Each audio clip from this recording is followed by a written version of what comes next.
Okay, where's the comment at?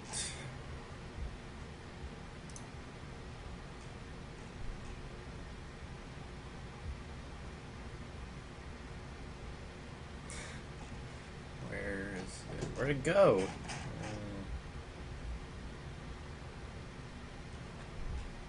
Okay, here we are.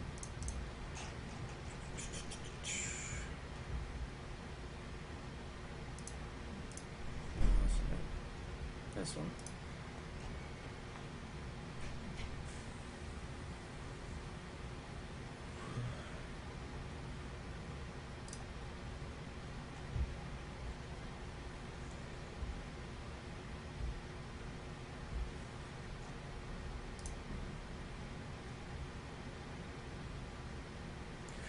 I guess I'll look at this real quick. Okay, also, the fight between Health and Bork is annoying because if you don't have health, you don't do crap, and if you don't have Bork, you don't kill them. So, okay, I don't feel like that statement even makes any sense. You're basically saying you get health so that you don't die, and then you get Bork to counter that health stacking, which I don't see the issue there. If you don't have health, you don't do crap. Well, I mean, like if you I mean, your other choice is to build armor, and Bork doesn't really do anything against armor particularly. You know. So I'm not really sure what your point. I still don't understand the point here. I feel like what you were trying to say was that you think that health is the only thing that's good, and Bork is the only thing that's good, but that doesn't make any sense. And there's a reason why like Sunfire Cape is so popular because it has health and armor at the same time, which health and armor together is like pretty much a direct counter to like rushing Bork because your armor is protecting the health that you have in the first place. Now, if you're somebody that just like stacked a whole bunch of Giant's Belts, then it's not effective to build like a ton of Giant's Belts. But God, I hate this shit. But you're still technically more survivable because of the way um, because you're still protecting yourself from like the standard AD and stuff like that. Bork is like was created. Yeah, I won't even get into that yet. Okay. The Bork and Health comment is nonsensical. Items have a large attack effect on how the game is played. Since okay, I still don't understand what that has to do with building Bork and building health. That just doesn't make any sense. If someone stacks health, the counter is to build Bork. But you don't see. But then, I feel like you're creating a false or a straw man here. Like a bruiser doesn't have to build just health. There's no real reason for them to do that at all. It doesn't. But I mean, most of the time, what people do is build Sunfire Cape and then Spirit Visage, so they have an even mix of health stats. Because both of those items give health and a resistance, so it's like they're huge effective health boosters by themselves. But like just building Warmogs is inefficient, obviously. But it gives you a lot of health. So if you're playing against like two AP carries that didn't have percentage health damage, then you could build that against them with magic resist, and you'd be really effective. But that's just a case by case basis. Bork is only, and the other thing is Bork is not a rush item on most AD carries. Like it's bad on Caitlyn. It's a rush item on Vayne for completely different reasons than Bork being a good item itself. Like she uses a movement speed and the attack speed. All the stats are good for her at the same time, and but it's mostly because it's appealing for her in mid game. On Kog'Maw, I don't really feel like Bork is. The only reason people do that is because it's attack speed and more health penetration damage, but it's probably not even the best item that you can get first. And the other thing is that the active is kind of wonky to use on him because he has such a long range normally, but it can be used for self peel too. But Kog'Maw isn't even that popular to begin with, so it's weird. Tristana, I don't know if it's a first item or not. Either way, she kind of sucks no matter what early on, so it's sort of irrelevant, but it's not like a guaranteed rush item. It's bad on Graves. It's not good on Corki, really. Yeah, it's not really good on Corki. And who am I missing? Varus, it is for like the same reason that it's peel and he is good with attack speed, but he has no inherent escape by himself, so that's why it can be really strong to build it first. But it doesn't just let him kill bruisers. Like it doesn't work like that. And Ashe, it's not a rush item on Ashe. So I don't know. I mean, it's not even like a Bork's not like ever since they nerfed it from its overpowered state, it's just sort of like a choice. You can choose to build Bork. It's not a requirement. Now, if somebody was rushing Warmogs, then I would say it's a requirement. Okay. If items didn't matter, okay, that's not relevant to what I said. What I'm really trying to say is that increases on health brought about Bork, which made tanky characters much less effective against AD carries. A Bork was not created for this reason, because the original version of Bork was actually for bruisers themselves, and it really wasn't good on AD carries until they changed it around to what it is now. And they've nerfed Bork pretty substantially to the point where it's not a required item. It used to be required because it was just so much more powerful than anything else. The reason why this started at the beginning of the season was that Warmogs was super, super overpowered, so you kind of needed a counter to that. But then when they released the counter, they also nerfed Warmogs, and they also decided to nerf Bork. But Bork does not make tanky characters less effective against AD carries. That's just a lie. Completely and totally a lie. Like in the mid game, Renekton can kill pretty much every AD carry. Still, it's not a problem. Like he can get on them, smack them around with the stun and everything, all of his damage, and he will kill them really fast. And this applies to like almost every played character that is classified as a bruiser. But that's sort of a bruiser, because even like Jax, which is probably I mean, he isn't really even a real bruiser, but still, like he can kill like Vayne even for a majority of the game. With his counter strike plus just his shoot. Like if he lands on the Vayne, his insta burst damage from his kit alone is just like almost at least half, if not 3/4 of a Vayne's health, and like that's the prototypical like super carry like that everybody's worried about. But I'll get more on to that in a second because Vayne's kind of a special case. Or I guess I might as well just bring it up now. Probably the reason why there's a problem. People think that AD carries are strong, but they're not really right now. Like people, it's really don't really understand. Probably one of the main reasons is because one of the most played, Vayne and Corki, have weird power curves, and but if you really think about it, the reason they get played is because Vayne and Corki can actually kill tanks. Like their kit allows them later on in the game to usually always able to kill tanks. But even that now, it's still harder than it used to be in Season 2. It's something really people don't get. It's like Graves. Graves doesn't really kill tanks nearly as well. He's picked only because he's an AD caster and he can do the Q, R, AoE wombo combos, so you can kill off the squishies and then the tanks can just be dealt with later. That's really how that works, is they're just dealt with later instead of being able to kill them in the fight. But like, because Graves has no true damage or like super steroid, he is much, much weaker against tanks. But like Vayne has the kit with the true damage to kill tanks. And the only reason that she gets more play in this season is that it's harder to counter in lanes. But if you throw like a Caitlyn or a Corki against her in lane, like Vayne's mid game power is still pretty low. I mean, still pretty low. The reason why people think it's a problem is that sometimes Vayne will get fed in lane and then she can stomp the game. But that's a problem of a bot lane screwing up and a whole bunch of other stuff. But there's still ways to deal with Vayne even in that situation, and just might not be able to deal with it because of people sucking in normals and stuff like that. Because like killing Vayne is a very powerful strategy actually, because even though Vayne can tumble and she's got the stealth, you can eliminate the stealth with just a vision ward. But also, if you just have somebody that can close the gap on her initially, she still takes a shit ton of damage. There's like plenty of characters that can get on her and do like tons of damage, straight up on her, because she's only got 550 range, even though she has all the damage. So that range is still can be a problem for her in team fights.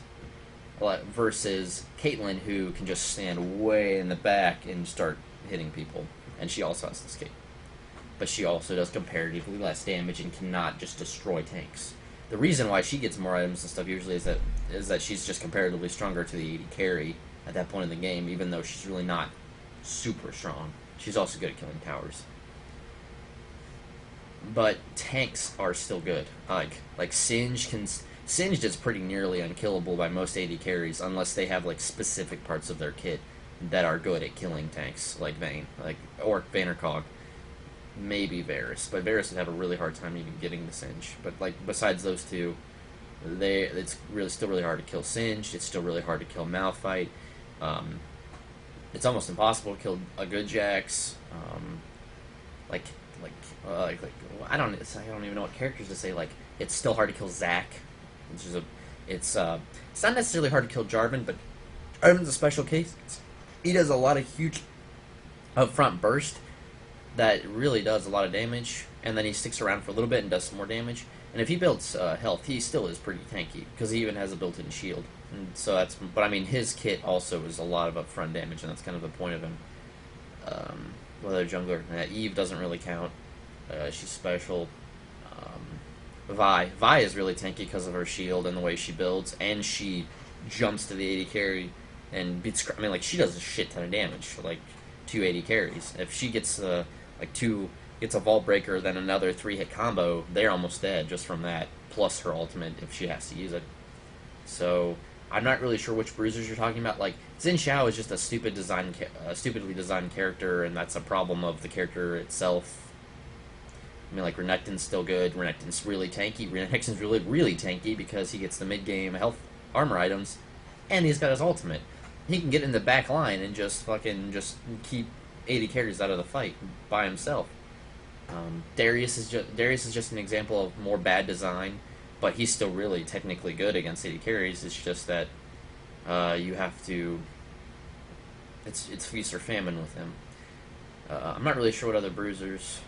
Like Udyr can actually gap close almost every 80 carry in the game with the way people have been building him. And then he does a lot of damage in his base kit, so it's fine. Like he might not, and he's still pretty tanky because of his passive itself. You don't even have to build as much armor and magic resist to be tanky on him.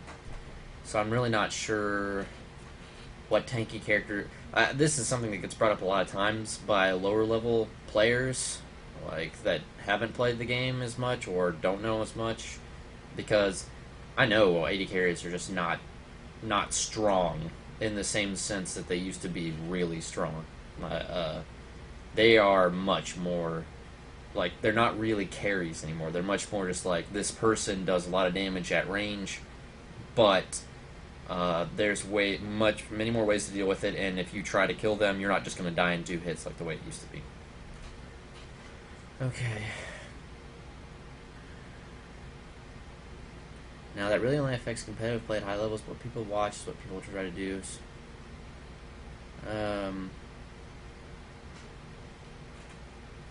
I'm not really sure if you're referring to Bork affecting high level. Oh, wait. I'm not really sure what point you were making. Are you just saying, like, the items...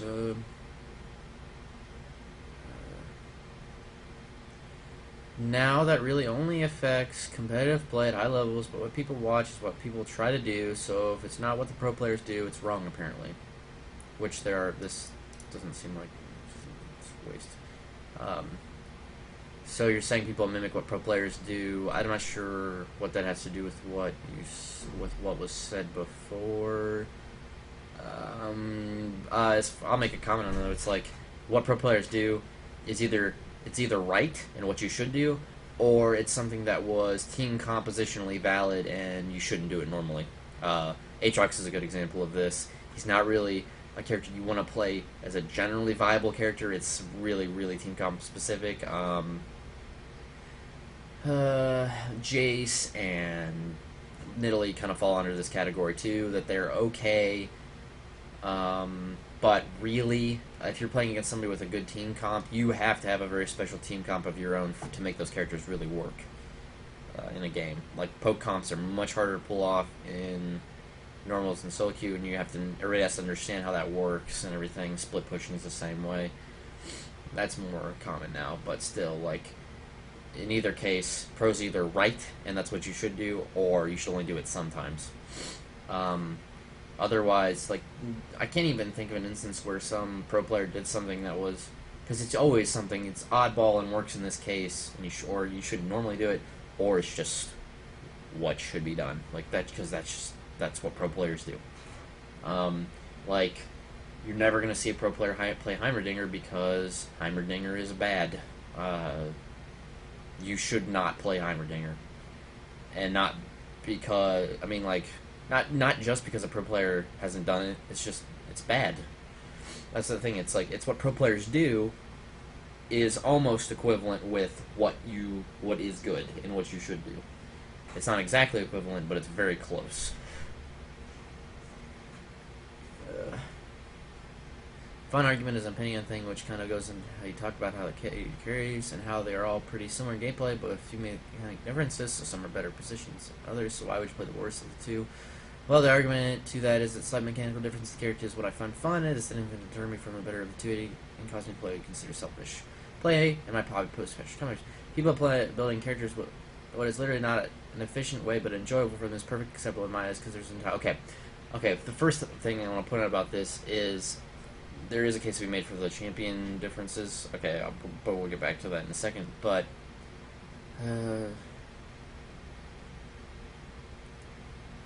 okay, this comment about not building them efficient. Okay, this is something that really bugs me, and it coming from a World of Warcraft background. When I played in World of Warcraft, you have 3 talent trees, and now it's different where it's there's technically there's not trees anymore, but you get to pick from one of 3 talents after a certain number of levels. They kind of simplified it because there was no reason to have talent trees to begin with, and then for this reason, talent trees gave you an illusion of choice. There was a best way to do a talent tree, like just from numbers alone, like Rogue. You pick one, like they had 3 DPS trees. One DPS tree could be done one way, and that was the best. Second talent tree done this way is the best. Third talent tree done this way is the best, and it's just the best. There's just no reason to alter anything, because the choices that you made didn't affect anything. Like, the way you played the game, the only thing that ever changed was between the 3 talent trees, but within one talent tree, the playstyle did not change if you changed, like, points around. It was just idiots who thought that, oh, I want to put this point in here because it's fun, but it didn't change how you played the game at all. They just had it in their brain that because they had this choice and they wanted to make it, even though it made absolutely no difference on their gameplay, they just thought, well, I want to do this instead, even though it's just inefficient, and that's it. But it didn't actually change anything about how you played the game at all. Like this, like in LoL, if you have an 80 carry, you can get IE, Bork, BT, PD, LW, all those different kinds of items. Well, let's say you want to build Hex Drinker. Hex Drinker doesn't at all change how you play an 80 carry. They still work exactly the same way if you build an IE or a Hex Drinker. So it doesn't make any sense to build a Hex Drinker over an IE. There's just no reason. Like going IE PDLW versus BT PDLW or Bork IE. Like, Bork kind of, but really not. It really doesn't change how you play the game. It's still the same. You just have an extra button for peel, and that's still a change. Triforce doesn't really change how you play the game at all. It's still the same.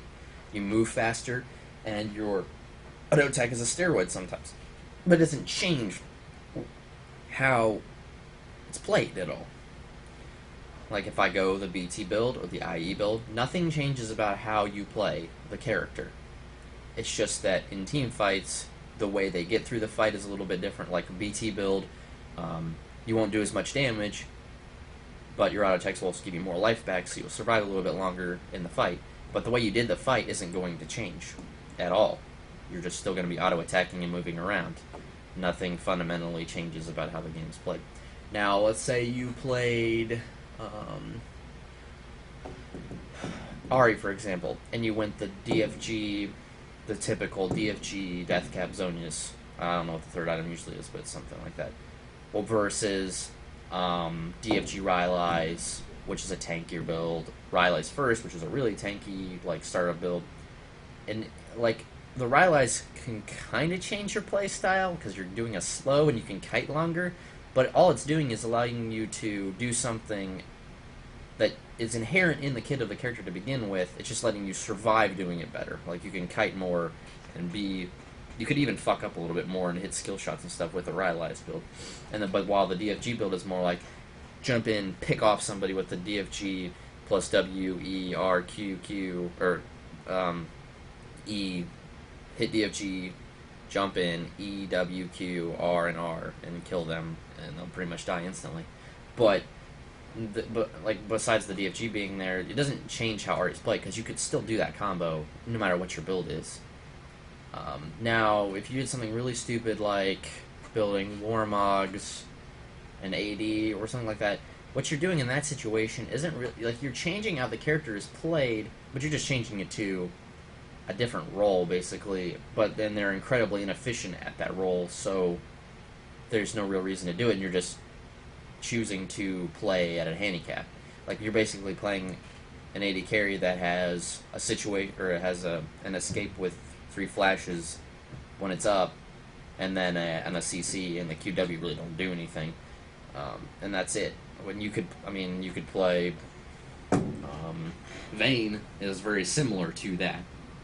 You can't do 3 flashes right away, but Vayne could tumble pretty quickly when it's at full cooldown, or if it's at a cooldown, it has some cooldown reduction and it's max level. And you're basically doing the same thing because you're just tumbling around the fight and getting away. But if you want to do that, then that's just like, I don't know, like if you really want to play Ahri as an AD carry, but there's just no, you could play another character that essentially does the same thing. It's just not a Fox, I don't know. But like I said, if you stick in the realm of what a character is supposed to do, the item differences don't change how you play. I'm trying to think of a more, like an example where you can really do something different. Like APE was an example of something where you can really do something different, but technically it doesn't change the playstyle that much. Because he just has to Q, because melee AD carry doesn't really work, so that's like Aatrox, you could build him full damage, but it doesn't work really. Unless they're just stupid enough to try to 1v1 you constantly when they send someone to split push. But you really need defensively oriented items and stuff. Defensively oriented items and everything to survive. So I just can't think of a situation where you can really fundamentally change how a character works just by using different items. Because you can't. Because it's part of their kit. You can't even really do this in Dota. Like, you could play some character that's usually like a support, you could build some damage items on them, but still they're fundamentally played the same. Your just auto attacks are stronger. You can get items that do certain things in characters in Dota, but anybody can get those items, and it doesn't really change how that character itself is played. Okay, there's an entire label for normal play rather than ranked play. This is about building characters not efficiently. If you're going to play ranked, it's best to do the most efficient thing. Okay, yeah. In some cases, though, these small mechanic differences I said earlier mean I'm better at one than the other. Okay, I agree. For example, I'm better with Quinn than Vayne. Okay, Quinn and Vayne are not comparable character differences. I was thinking more like MF versus Graves. They're like, you might not see the similarities just like looking at them, but they basically do the same thing. Graves' Q gets in, does damage to somebody that they really can't trade. Like if you try to trade with a Graves that just Q'd you at point blank range, you're gonna lose. And the same thing with MF shooting the Q at somebody. They're just gonna, the MF and Graves have won the trade. If you try to keep trading with them, you're just gonna die. So, am I getting? Oh, okay. Anyway, but Quinn and Vayne are not similar characters. I didn't mean like all AD carries are comparable to each other. I meant like why pick MF or why pick Sivir over all the other ones. Like Sivir's kit is just like bad. Like you can't really do anything with Sivir's kit mechanically because she literally is a turret on wheels. She doesn't have an escape. All she has is that shield, and that's it. You can run away with your fast movement speed, but that's all. You're still just a turret on wheels. You can't make plays really. You can't really outplay in the same sense that other characters have the ability to and such. But Quinn and Vayne. Quinn is a semi-carry, not really a real AD carry, and Vayne is a hyper carry. And they are not even fundamentally, they don't do the same thing. So the comparison doesn't really work. There are situations where Quinn can be picked viably, but she's not really good in the AD carry position unless you know you can stomp somebody. But that's just relying on the other person being really bad.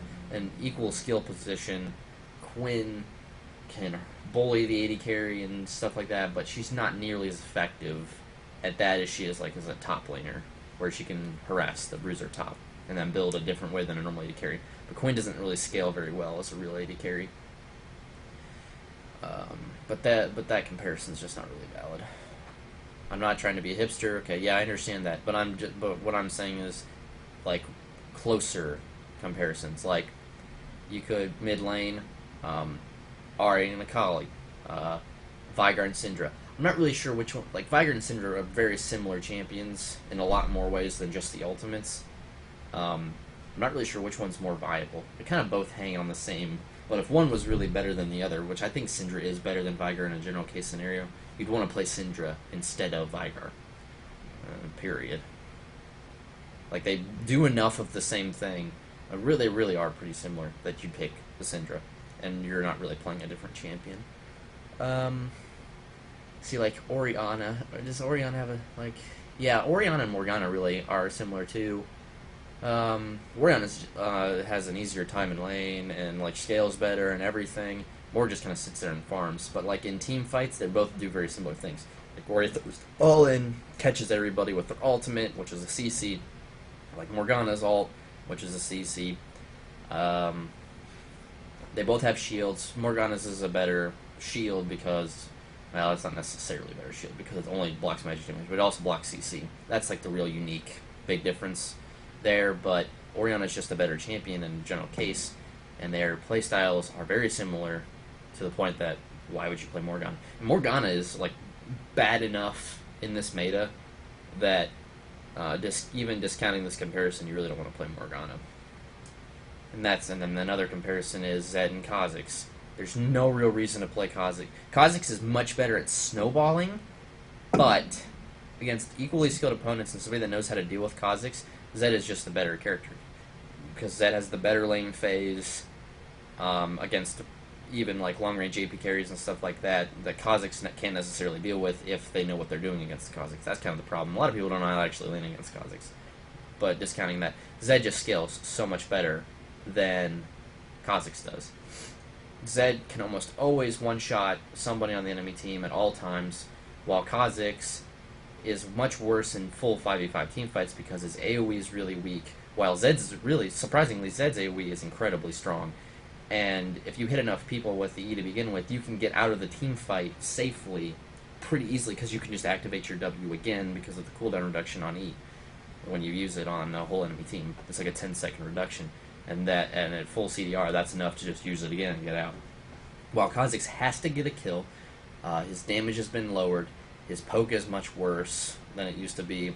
You're relying much more on like we're gonna get this kill and then like jump to the next few, but his damage has been lowered enough that it's much harder to do, and he can be a big liability because of those reasons. And his scaling isn't nearly as good as Zed's because Zed gets a free AD death cap. And all of his other stats are, like, he gets a lot of synergization that people don't realize. So it doesn't have anything to do with being a hipster or anything like that. Like, okay, like Cassiopeia. Cassiopeia is one of the few that I don't think really has any real, like, good analogs to, like, anybody that's viable. Cassiopeia is not a bad pick, but she's, like, a mediocre pick. So, like, I could stand somebody picking that, like, because she's got the CC and all that. And there's not really a better champion. Really, kind of, Orianna does the same thing as Cassiopeia, just better. And they're really, if you can't play Cassiopeia, or if you can't play Orianna, you're probably not going to be able to play Cassiopeia anyway. Really, it doesn't make any sense. I'm not trying to be hipster. Okay, all in all, if you're not having fun with the game, whether you win or lose, that is the point to do what you enjoy. And if you see someone doing so and it fails, don't put them down. Give them advice. Try another thing. If they're adamant about playing that character, at some point they will reach a limit with the abilities of the character, and they will learn that. Okay, I see this. This is something that really stood out to me. It's not available anymore. Something I've noticed a lot in different games I've played, that bad people will just suddenly realize the character that they're playing is not really as good as it could be, or is not a good choice, and they'll suddenly start playing another character. Like, that just doesn't make any sense. Since it, like if you're making the argument, it's like, well, they're just playing normal games and they don't really care about being good or bad, so then in that situation, I don't think they'd ever switch characters, ever, at all. It's just not going to happen. I'm not really making an argument that you should force people to do what they. I mean, like, even though in normal games, though, really, you should be playing what is the most efficient. You should at least be playing champions that don't completely suck. Like, you should not, even in normals, you really shouldn't play Heimerdinger or Olaf. I can't think of anybody. Urgot shouldn't really be played. He's still just bad. Those kind of champions, don't play them, even in normals. But you could, like, in normals, you could play MF as an AD carry. It's not really a huge deal. But there is another champion that basically does the same thing. Like, even with the AoE, like, Graves' AoE is very comparable to even to MF's. So, there's still no real reason to play MF over Graves. Like, it's just... You're just basically saying that that you just really want to play this champion for no logical reason. I mean, if it's not a rational reason, okay, I can't say anything, like, because if you don't think being irrational matters, then it doesn't matter. Or it's like this is one or 0.0001 utility units more fun for me, and it's like, but you're still affecting everybody else, because a lot of people want to win. If you're playing not to win, then I don't really know what to say. If you're, like, that's something more like a mentality for, like, a group of people playing together than it is, like, to go queue by yourself in normals. I think there's an expectation that you should be trying to win the game. Unless you're just, like, I don't know. Yeah, there should be an expectation of winning the game if you're playing by yourself. But that statement about them gonna get better by themselves is just bullshit. I know plenty of people that I played with in the past that the only time that they get any better is once they finally are like, oh, I really suck dick. Like, they have the self-realization, that I really suck dick at this game, and I need somebody to tell me that I'm bad and, like tell me what is good, basically. Because those kind of obstinate people just don't ever get anywhere. What you're saying about telling them to give advice and stuff like that, yeah, I mean, that's a sort of a truism. Because, like, I never said I put down people over, like, what they build or anything like that, because, like, I don't really play with those kind of people anymore in the first place. Some people just can't learn properly. They just don't listen anyway. But I think that's a bad mentality to have, as far as saying that they will just learn on their own. Oh, Graves is just a better version of MF. I realize this, and I'm gonna switch to Graves now. That's just not gonna happen. Like, unless they actually care to get better, and that's just not true for probably 70 to 80% or more of the population. Does not give a fuck about getting any better. I just really think it's the problem of they just don't realize how similar some characters are to each other, and all that. So they don't like Heimerdinger. Zyra could be considered a version of Heimerdinger, like just a better version of Heimerdinger. But people might not realize that, so they won't pick it up. But if you're basically playing the same character, there's no reason not to pick the better character. Period. This whole paragraph has so many different points being made. I think I pretty much addressed everything. The first half was mostly about like some stuff about the items and all that. Which some of it, what he said, just isn't true, and it's like just looking at it in the wrong way and all that. And then this is like a mentality about like normal games and how people don't give a fuck about playing the best and stuff like that. But I think that's enough on the subject. If there's anything, Aaron, if there's anything that you think that I said was wrong or needs to be addressed, or there's something else that you said needs to be addressed, you can bring it up. But I think that pretty much covers everything nicely.